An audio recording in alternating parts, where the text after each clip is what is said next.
Anam Kavibiriditam Kalmashapaham Shravanamangalam Srimadatam Bhavignantiye Bhurita Jana.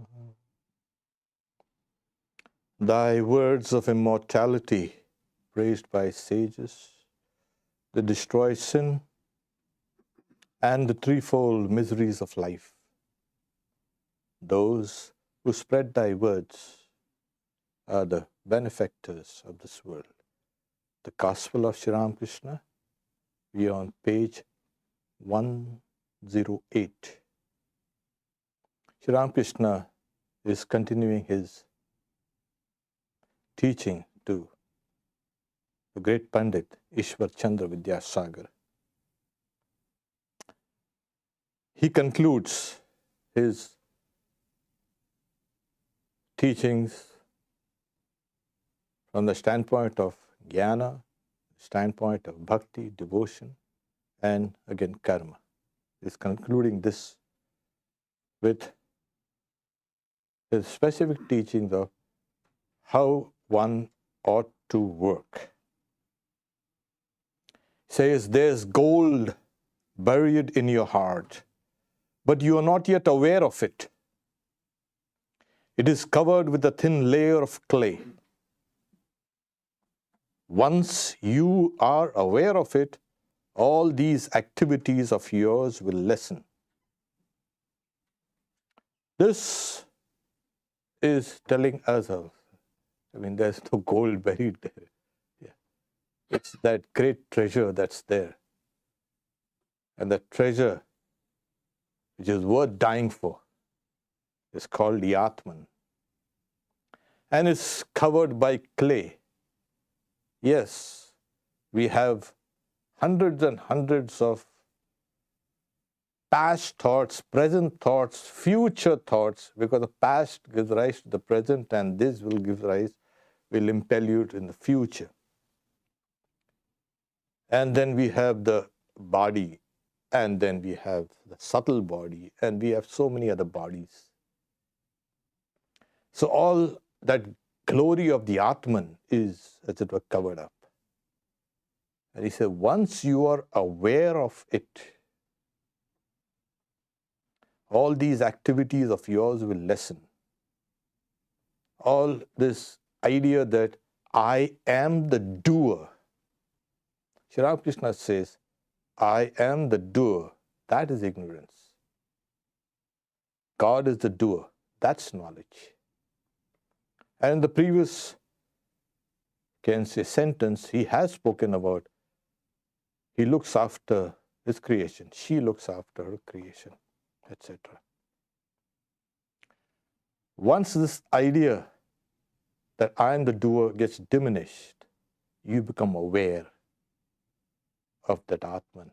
It's like a small patch of cloud covering a huge sun. And then he says, he gives an example. After the birth of a child, the daughter-in-law in the family busies herself with it alone. Everything she does is only for the child. So what happens is, once you become aware of this great glory which is there within, you start becoming more and more internalized. Or everything that you experience or perceive in the external world, you start internalizing it. And not in the usual sense of internalizing something. This is plunging down deeper and deeper. When he said there's a thin layer of clay for him, for the Pandit, but for us, we don't know how thick the layer of clay is. So we need to get deeper and deeper. And he gives an example, illustrates it. Go forward. A woodcutter once entered a forest to gather wood. A brahmachari, one who is a spiritual aspirant, said to him, go forward. He obeyed the injunction and discovered some sandalwood trees, which are expensive. After a few days, he reflected, The holy man asked me to go forward. He didn't ask me to stop here. So he went forward and found a silver mine. After a few days, he went still further and discovered a gold mine.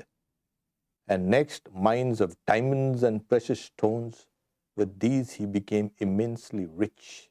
So he hit the, as they say, the jackpot. We travel down layers and layers of consciousness. We get a little insight in the inner realms of consciousness.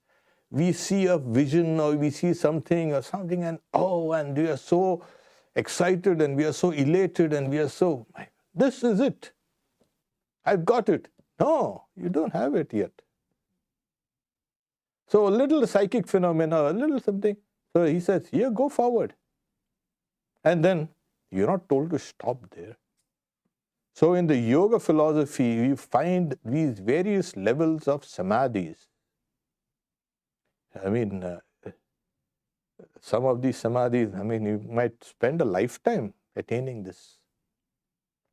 So these samadhis are nothing but levels of consciousness. And the more deeper you go, the more universal you become. That consciousness becomes more and more universal. And as we go deeper and deeper till the very end, there you get. So you need to go forward and forward and forward. So technically those samadhis are called Savitarka, Nirvitarka, Savichara, Nirvichara, Sananda, Sasmita. So these are still in the realm of the qualified Brahman. That is, name and form still exist. And then finally you have to meditate on the sense of your own individuality and take it away. And then what happens? Well, the space in the jar escapes. It was always one with it. The jar is broken and the space merges, the individual space merges with the universal space. So then he says,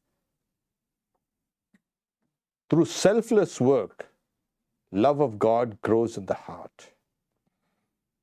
Then through His grace, one realizes Him in the course of time.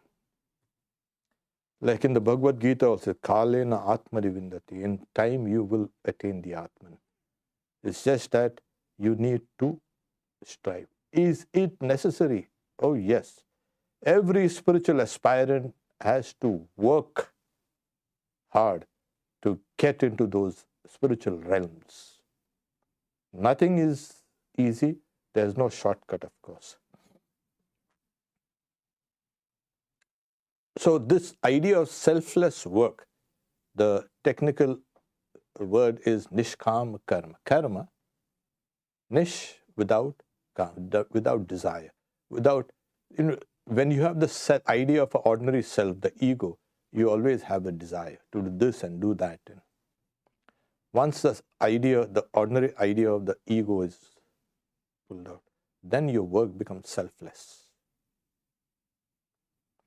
Then he says, love grows in the heart. So selfless work brings purity of mind. It takes away the restlessness. It makes you inward looking. And this generates love of God in the heart. Now, the love of God, what is? Yeah, take it as reality. We're using the old word called God, which is not bad, of course.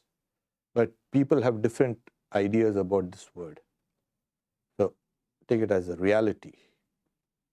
Then through His grace,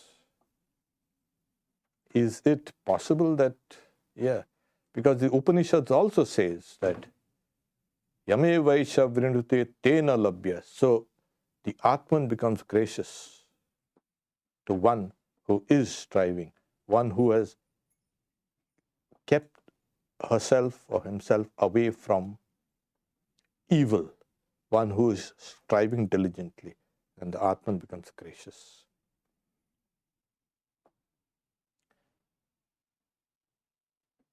One realizes him in due course of time. Now, here he says, God can be seen. One can talk to him as I am talking to you. There's a lot of people say, is there a God? Yeah, you can talk to him if you want to. Ask him, do you exist? The idea of God, does God exist or not? So, what happens is, Indian philosophy, they never bothered too much about inquiring into the external, you can say, reality. They laid emphasis on the internal. So you can dispute the fact that you exist. It's so strong here. You don't doubt yourself. You start from there. And then as you keep on digging deeper and deeper inside, you will know the truth. That whether God exists. And at that level, yes, and it's not only, theoretical. Sri Ramakrishna used to talk to the Divine Mother. Yeah. And the Divine Mother used to talk back. Now, where and when does this happen? First is, this ordinary mind is incapable of comprehending this or talking to it. Generally, when we are alone, or even when we are not alone, we keep talking to ourselves. You keep on talking to yourself.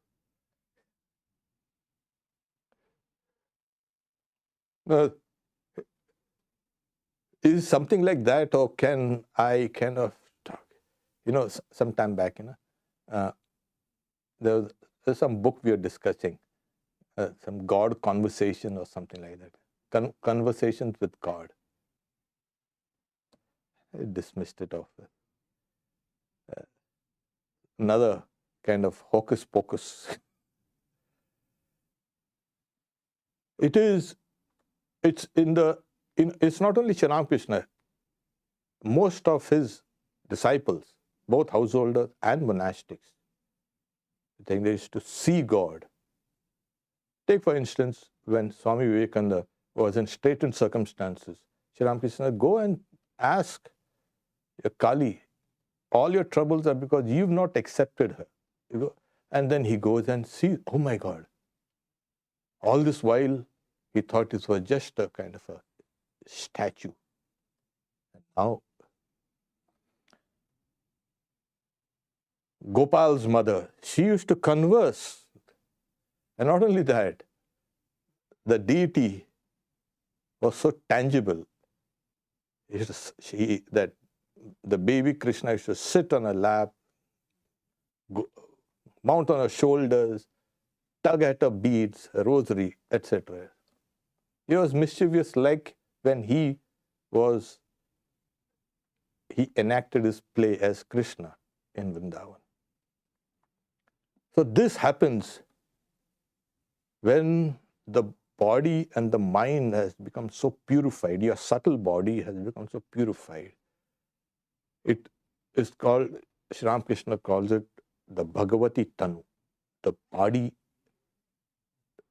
created by spiritual practices, by grace, and in that body you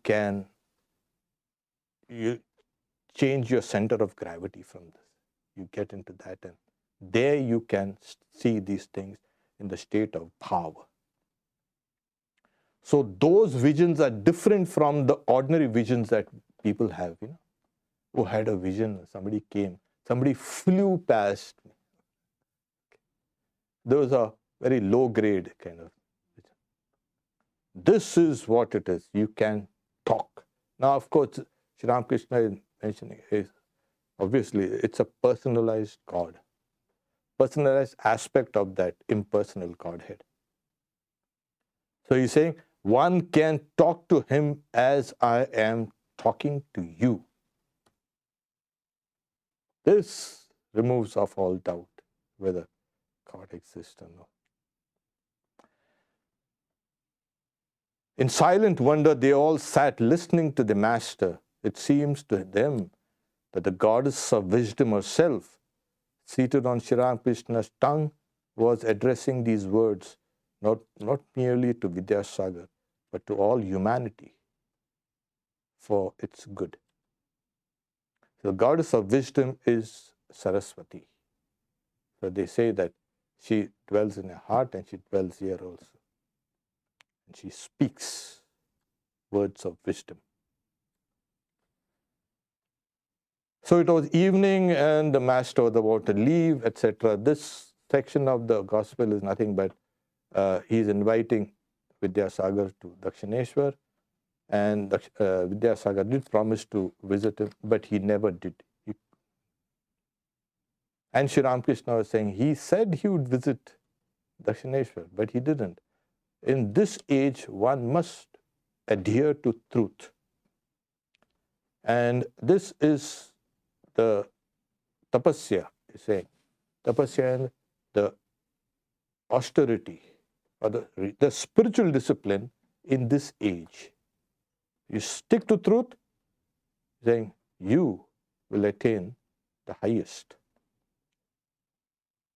So this is the central, you can say, practice. On this is based all your other spiritual practices.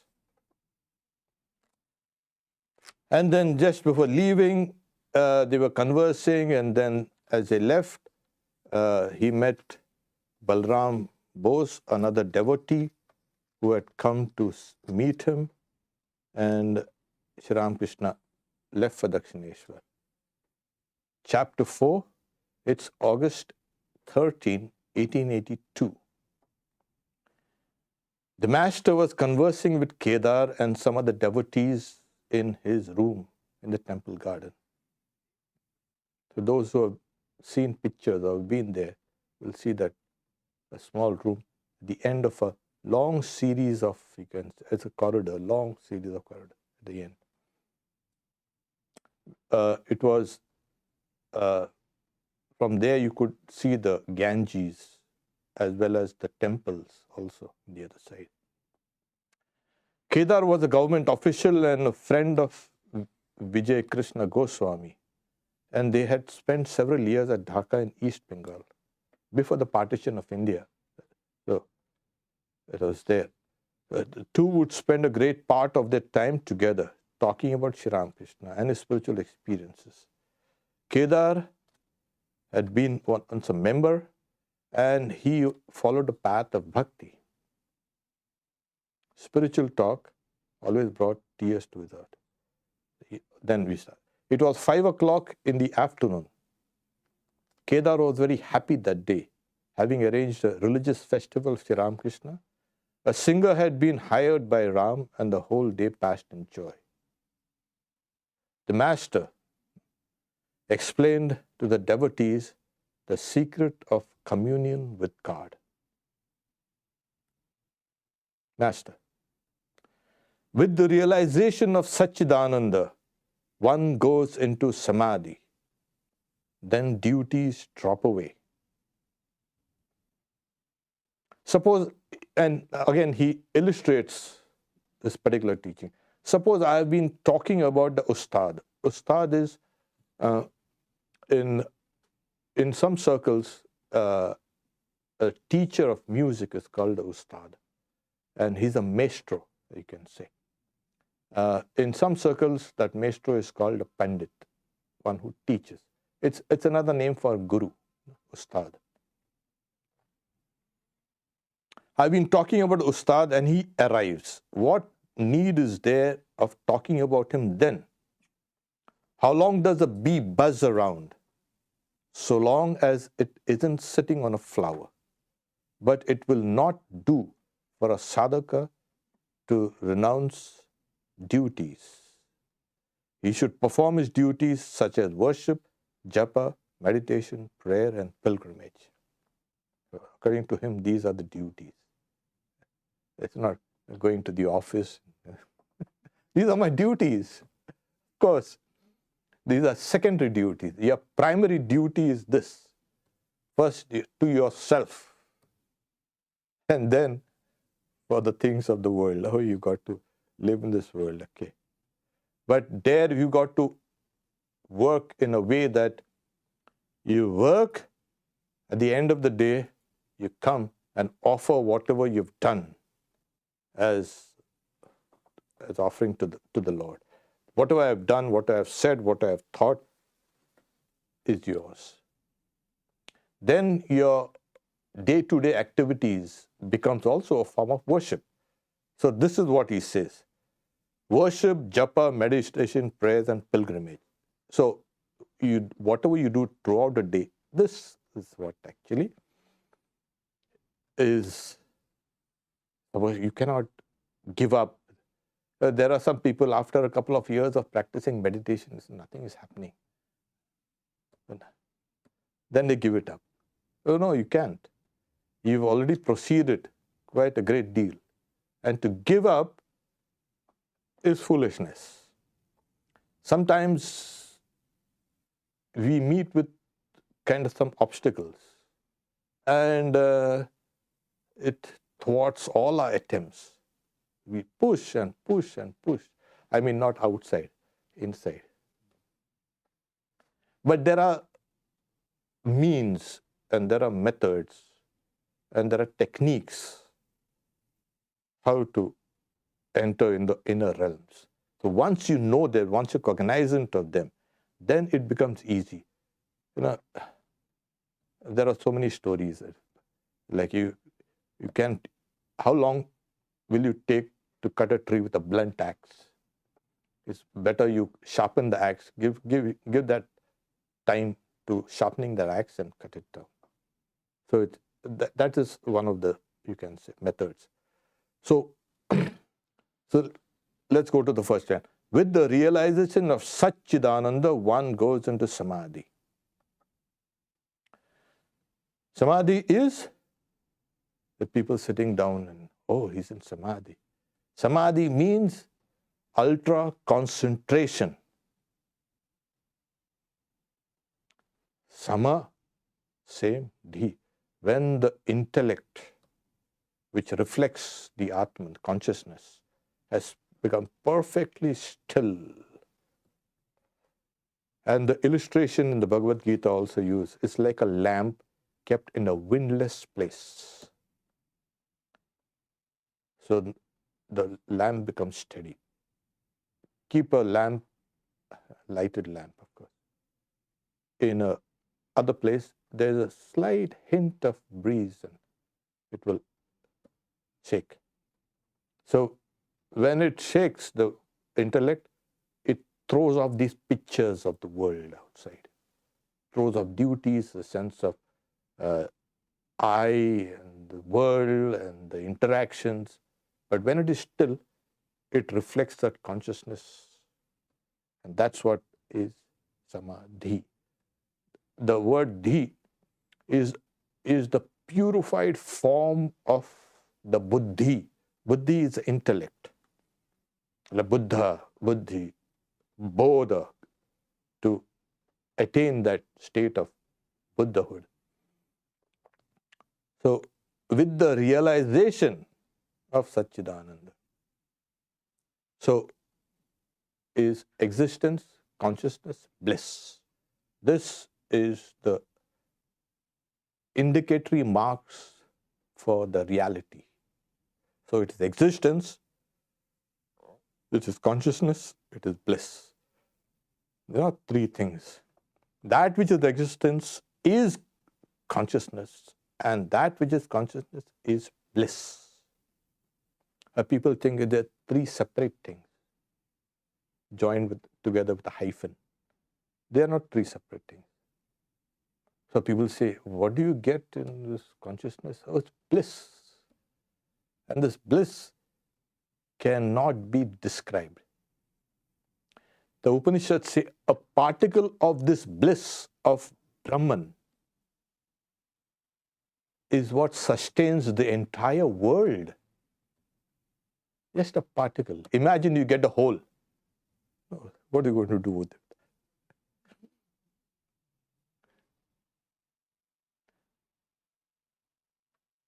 So then he said, as I said, when you get it,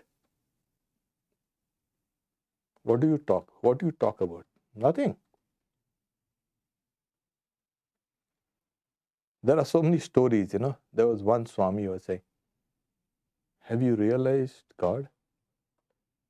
So he said, no. And he went out. And then he said, my God, after all these years. So then his attendant said, why did you say this? Well, that's a much lower stage.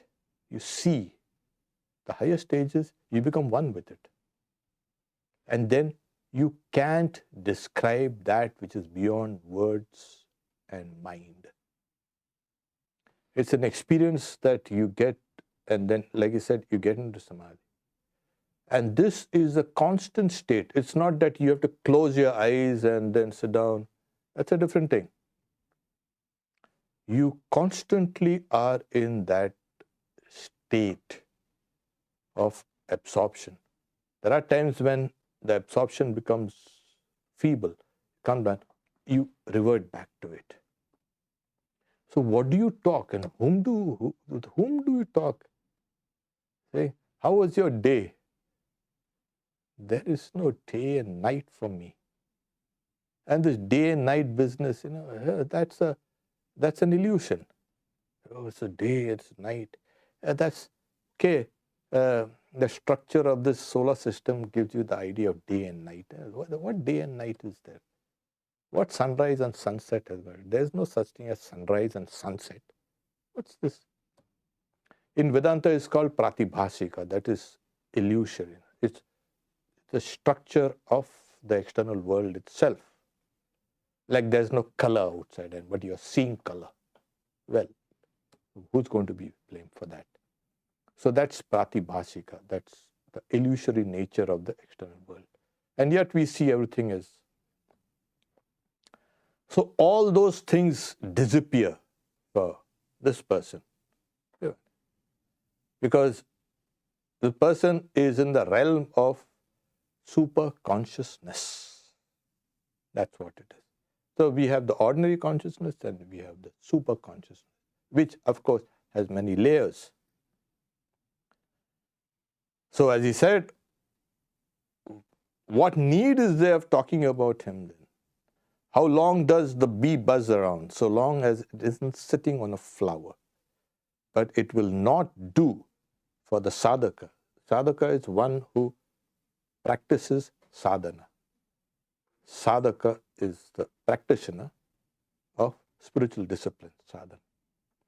And this person attains what is called siddhi, perfection. So it is spiritual disciplines that will take you to perfection. So he should perform his duties such as worship, japa, meditation, prayer, and pilgrimage. So here we can read a little of it. If you see someone engaged in reasoning even after he has realized God, you may liken him to a bee which also buzzes a little even after sipping honey from a flower. Not everybody. There are some of these great souls that they have a mission. Like, take for instance Shankaracharya. He went round the country establishing the Advaita Vedanta philosophy by debating with all the types of scholars and all different, you can say, schools of philosophy. So he started using his reasoning powers also. But of course, they have always based on the Vedas. So he established. So he was like that bee who has sipped the honey and then now he's buzzing about a little. Otherwise, you don't reason. There are stories when a particular story I remember amongst the desert fathers. They were in Egypt, Syria, those great monks. So that one of the monks had lived so long away from society that he wasn't in touch with what's going on there. So he was requested to attend a big meeting where they're going to debate whether Jesus Christ was half divine, semi-divine, fully divine, or human, etc. And there was a huge debate, and this monk, old man, is sitting down.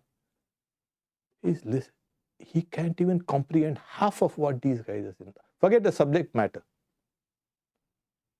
He has been away from so long, language itself has changed. So he asked the other monk who had brought him, the priest actually, what are they talking about?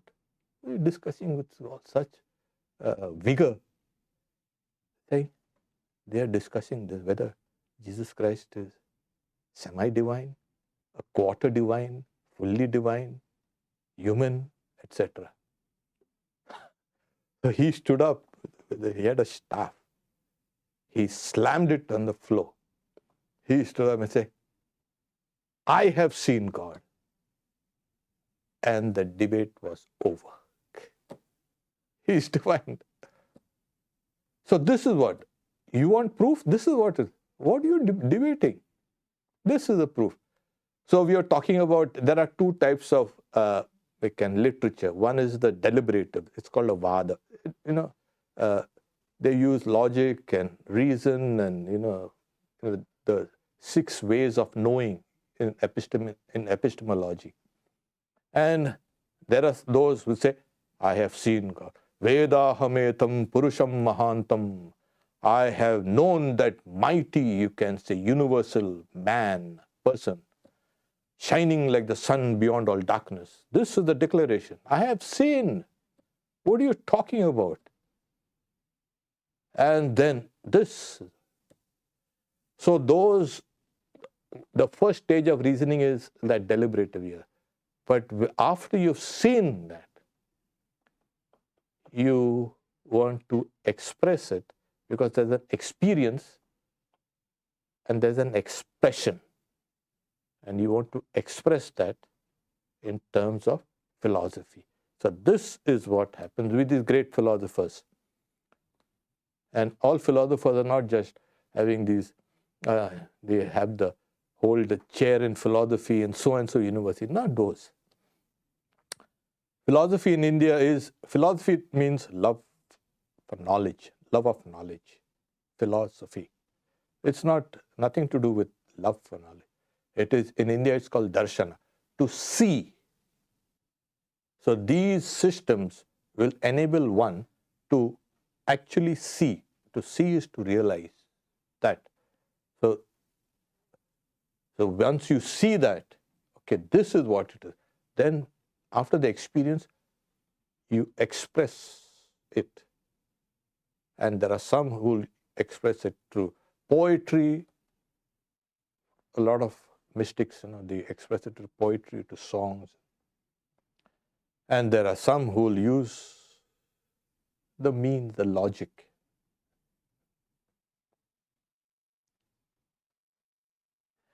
So he's saying, the master was highly pleased with the ustad's music. Yeah, the maestro. It takes decades to master one, in the Indian classical music. To be called a maestro, it takes decades, not 1 or 2 decades, maybe 3 or 4 decades. So that music is so intricate. And he said to the musician, there is a special manifestation of God's power in a man who has any outstanding gift, such as proficiency in music. If you're proficient in music, etc., so there's a special power of God. A whole chapter in the Bhagavad Gita is dedicated to the manifestation of God's glory in individuals. How does it express itself? It's called a Vibhuti Yoga. Okay. So And this is something that, does God exist? Well, what? God's power is working in the world. And this is what it is. So at the end of the chapter, Krishna tells Arjuna, whatever I have enumerated, yat vibhuti mat sattvam, Srimad Urjitameva, and whatever you see, that great energy and power, know all these things to be born from a part of me. Mama tejong sasambhava. So these are the manifestations. The world is not bereft of these divine powers. They only have to be manifested within. So what is the way to realize God? Bhakti is the one essential. Devotion. And why devotion? Well, devotion is the basis of all yogas. So Shankaracharya also says in his crest well of discrimination, Vivek Chudamani, Swaswarupanu bhakti reva vidiyate. The best means in order to search for one's own self is bhakti, devotion. You're going to sit down and meditate for hours, sometimes for years, and sometimes years and years. You need to have devotion. Sorry, you can't meditate. Otherwise, it becomes dry. Your meditation will become dry and everything. There's no inspiration. So all the yogas, karma yoga, if you don't have devotion to karma, you're not going to have, you're going to give up. So that's why he says, bhakti is the one essential thing. To be sure, God exists in all beings. In all beings, not only human beings, in all beings. And there's a long, you can say, list of attributes of the goddess in the Chandi. Ya Devi Sarva Bhuteshu Nidra Rupe. Oh goddess, you dwell in all beings as sleep, as hunger and thirst, as intelligence, as shame, as fear, as error, as memory. Everything that is within us is actually the manifestation of this. We think, oh, I've lost my memory. I'm feeling afraid. And, oh, doesn't that person look so beautiful? Oh, no. If you understand, these are the result of the divinity dwelling within. It's not within all beings and it is dead. It's not dead. It can be dead because it is consciousness. And how does the consciousness express itself? Through all the life activities, through thought, through word, through deed. This is what it is. Once we acknowledge, like Sri Ramakrishna, once you acknowledge, once you know, once you're aware of that goal within him, then you know how to proceed, go forward. So those are very sublime passages. Ya Devi Sarva Bhuteshu Buddhi Rupena Samsita. Namastasya, Namastasya, Namastasya. So, O Goddess who dwells in all beings as intelligence, constant prostrations to you. As shame also, yeah. And so many things, as God, as fortune, as misfortune, everything, she is there. She is the one who only dwells. She is the only being who dwells. If this is understood, then you come to the realization that it's called the realization of the qualified Brahman, Saguna Brahman, that it is God. and we are embedded within God, the divinity. Then the ideas of separation go away completely. Okay. Then he's saying, who then is a devotee? It's important to know this. Devotion. One whose mind dwells on God. There it is. Swami, I am your devotee, not mind devotee. A devotee means one whose mind dwells on God. But this is not possible as long as one has egotism and vanity. Okay, now that explains everything. You don't need to explain. So, mind dwells on God, what do you mean? Like he had mentioned, meditation, repeating God's name, worship, etc. These are the means to keep a constant remembrance. So a part of your mind then is always in touch with that God, with that divinity. You are reminded of it constantly. Okay. We stop here.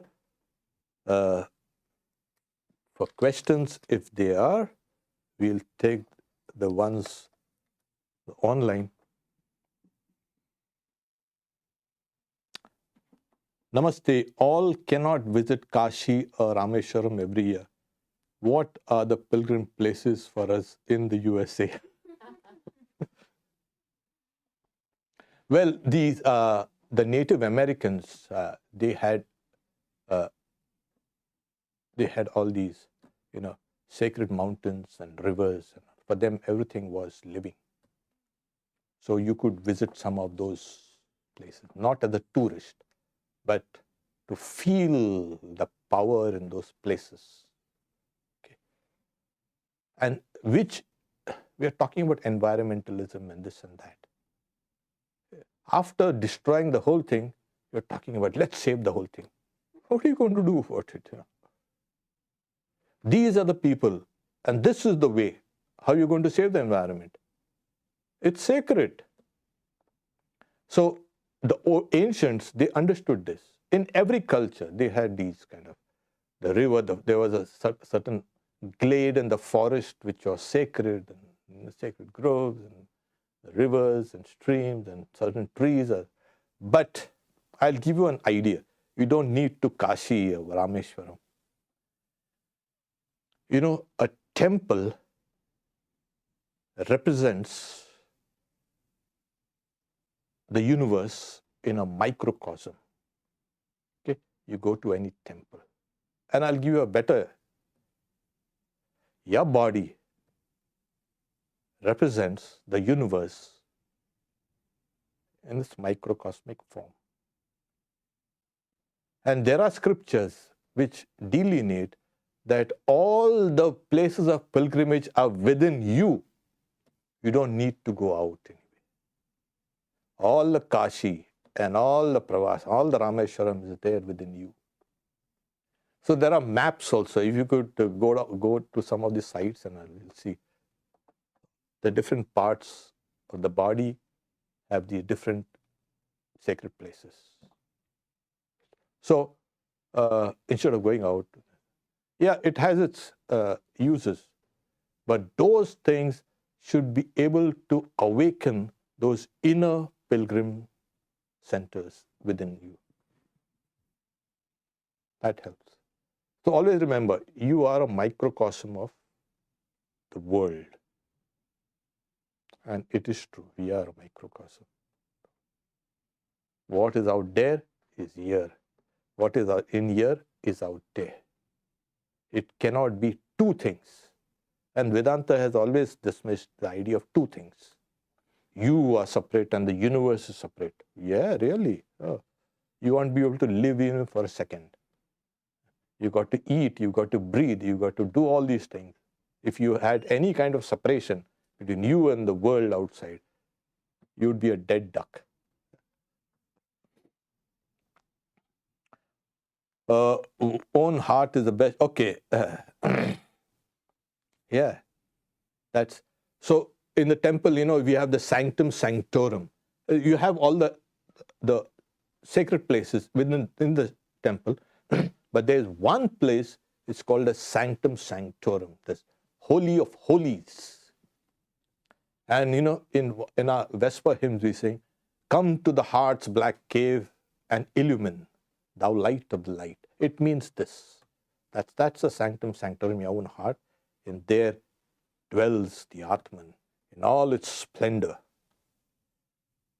How much splendor? Oh, the whole universe appears like a drop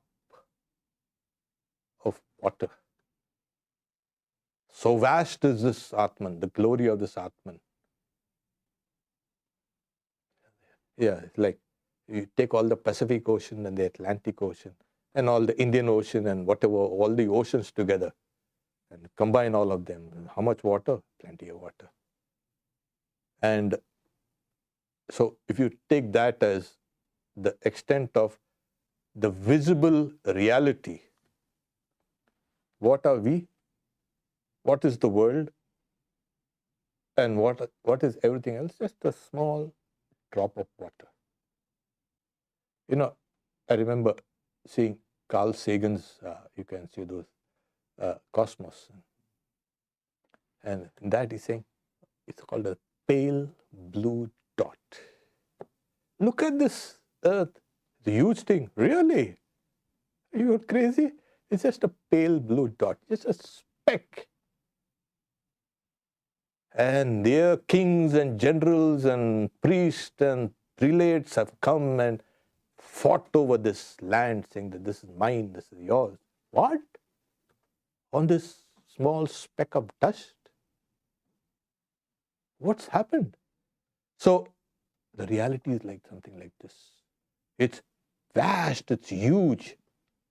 And then you see this reality as insignificant.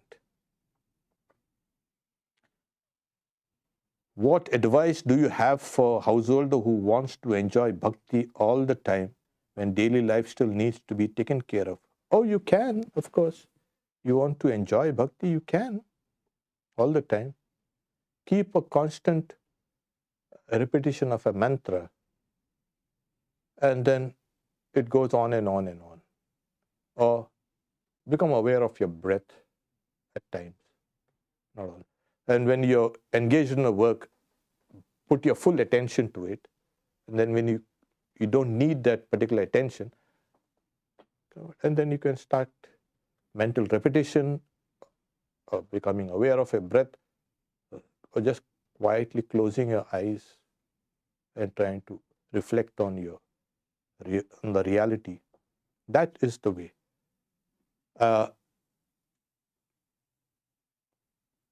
Enjoy bhakti. Bhakti. Oh, yeah. On Sunday, we are going to speak about bhakti. Okay. The progression of bhakti. So you're welcome. So I will be speaking on progression. So it's the topic of bhakti. Okay. So you have any questions here? Okay. Then we can stop. Before we go, Mother's Children, that's a program for children. We are not going to have it on this coming Sunday. We've got a day off for the kids. And as I said, we're going to have bhakti, the progression of devotion, on Sunday at 10 a.m. On Friday, we will also have Surendranath Mitra, so the householder devotee of Sri Ramakrishna. So much for today. Om Shanti Shanti Shanti Harihi Om Tat Sat Sri Ramakrishna Arpanamastu.